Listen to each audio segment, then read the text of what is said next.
Hello friend, the topic is shortest job first algorithm through numerical। हम numerical के through इस चीज़ को समझेंगे, shortest job first algorithm को हम समझेंगे।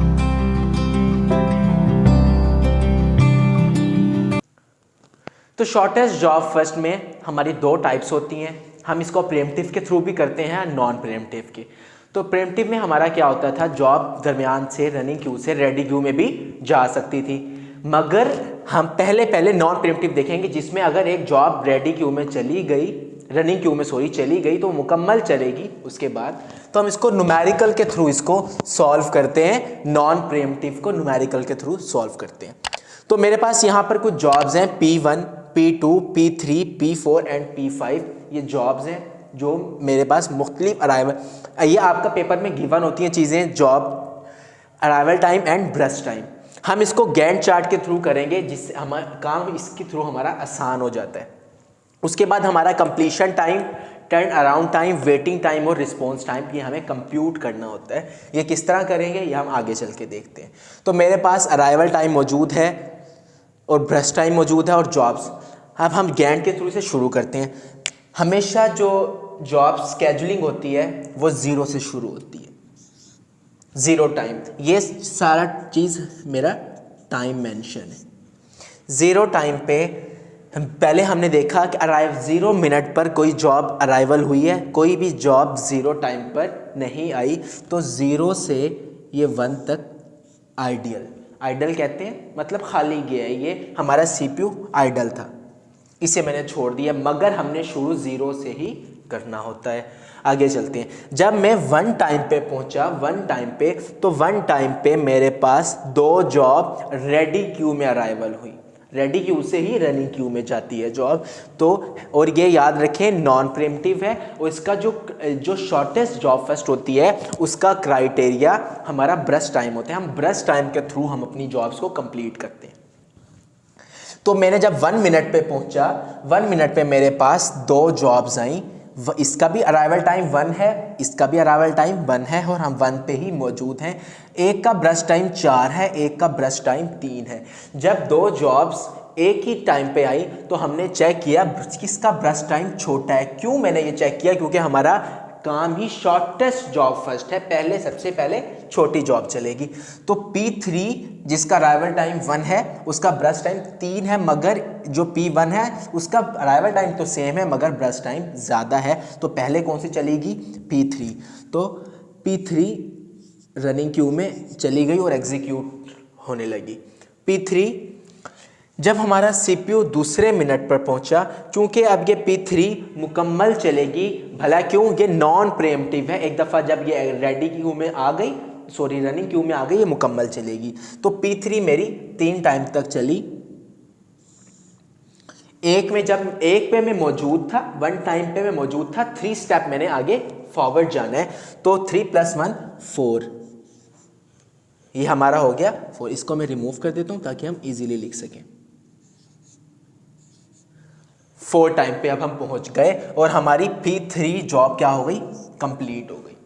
जब मैं 4 टाइम पे पहुंचा तो मेरे पास कितनी जॉब आ गई थी, 1 2 1 3। ये सारी जॉब्स मौजूद थी, ये वाली P2 P1, ये 5वें मिनट पर आई है। इसे हमने फिलहाल, ये हमारे पास रेडी क्यू में नहीं आई।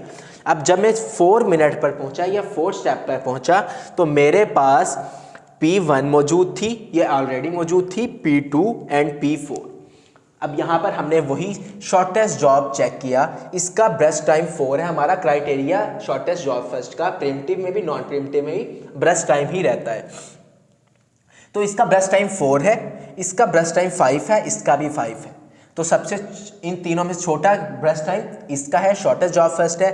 अब रनिंग क्यू में P1 जॉब आ गई, 4 टाइम पे मौजूद थे, 4 टाइम ही इसने चलना है, तो हम 8 हो गया। ये 4 पे मौजूद थे, 4 स्टेप हम फॉरवर्ड गए, तो P1 जब हमारी मुकम्मल एग्जीक्यूट हुई तो 8 टाइम क्या हो गया, 8।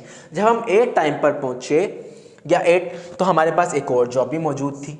अब ये वाली जॉब भी क्या हो गई, कंप्लीट हो गई। ये वाली जॉब भी कंप्लीट हो गई। अब हमारे पास कितनी जॉब्स रह गई, 3 जॉब। अब इसमें फिर दोबारा से हमने ब्रश टाइम चेक किया, इसका 5 है, इसका 5 है, इसका 7 है, अब इन दोनों का सेम है। अब जब दोनों का सेम ब्रश टाइम हुआ तो हम एक स्टेप फॉरवर्ड गए, एक स्टेप बैक आए, बैक पे आके ये चेक किया कि अराइवल टाइम किसका पहले था, कौन सी जॉब पहले आई है। P2 2 अराइवल टाइम पे आई है, P3 3 पे आई है, तो सबसे पहले कौन सी चलेगी, P2। तो अब P2 चली, 8 पे थे, 5 टाइम ये चली, ये हो गया 13। उसके बाद हमारा P4 आ गया, क्योंकि इसका ब्रश टाइम ज़्यादा है, 7 है, हमें शॉर्टेस्ट जॉब फर्स्ट चलानी है। अब ये भी हमारी कंप्लीट हो गई है। अब P4 आ गई रनिंग क्यू में CPU के पास, P4 आ गई और इसने भी 5 टाइम चली, ये हो गया 18। लास्ट में हमारी एक ही जॉब रह गई P5, तो हमने P5 को भी एग्जीक्यूट कर दिया। P5 एग्जीक्यूट हुई 7 टाइम, तो 18 + 7 इज इक्वल टू 25।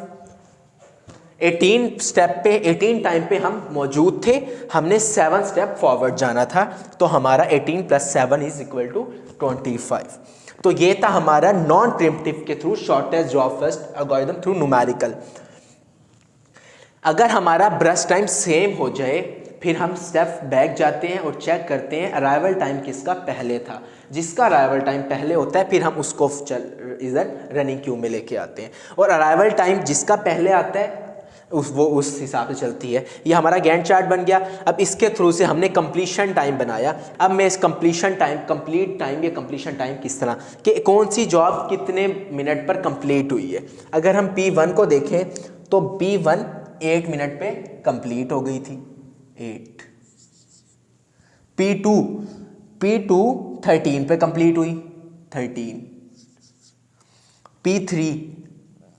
P3 हमारी 4 पे कंप्लीट हुई, तो ये आ गया 4। P4 हमारी 18 पे कंप्लीट हुई, ये हो गया 18। लास्ट P5 हमारी 25 पे कंप्लीट हुई। इट्स अ कंप्लीशन टाइम कि एक जॉब कितने मिनट पे कंप्लीट हुई है, तो ये हमारा कंप्लीशन टाइम। अब जो टर्न अराउंड टाइम है,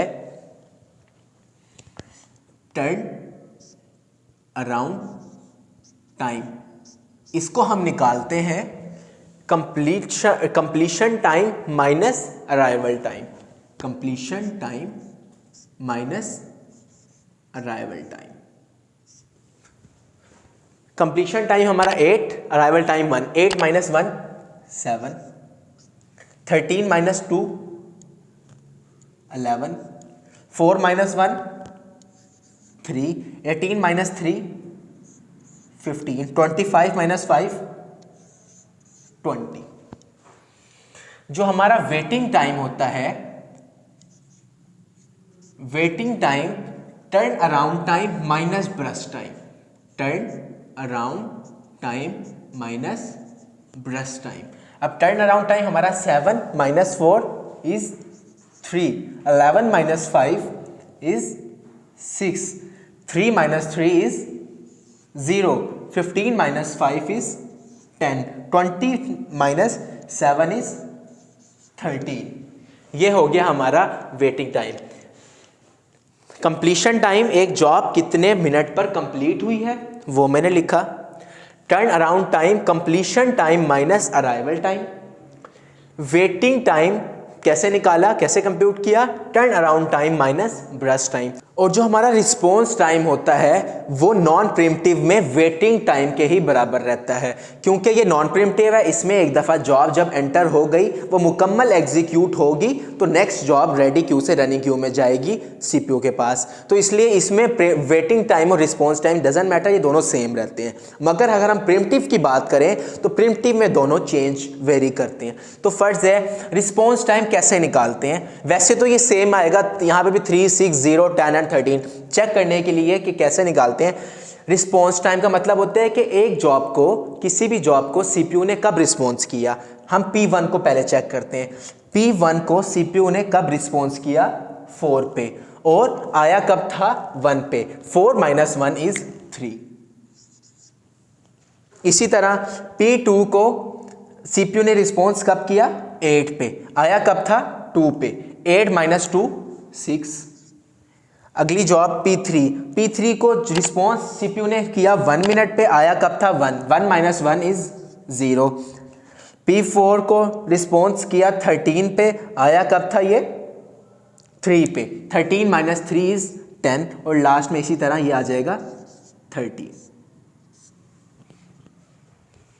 तो हमें नॉन प्रीएम्प्टिव में job number, arrival time, brush time given होता है। हम इसके through completion time, turn around time, waiting time और रिस्पॉन्स टाइम कंप्यूट करते हैं। कंप्लीशन टाइम एक जॉब ने कौन से मिनट पे कंप्लीट हुई, हमने उसको लिखा।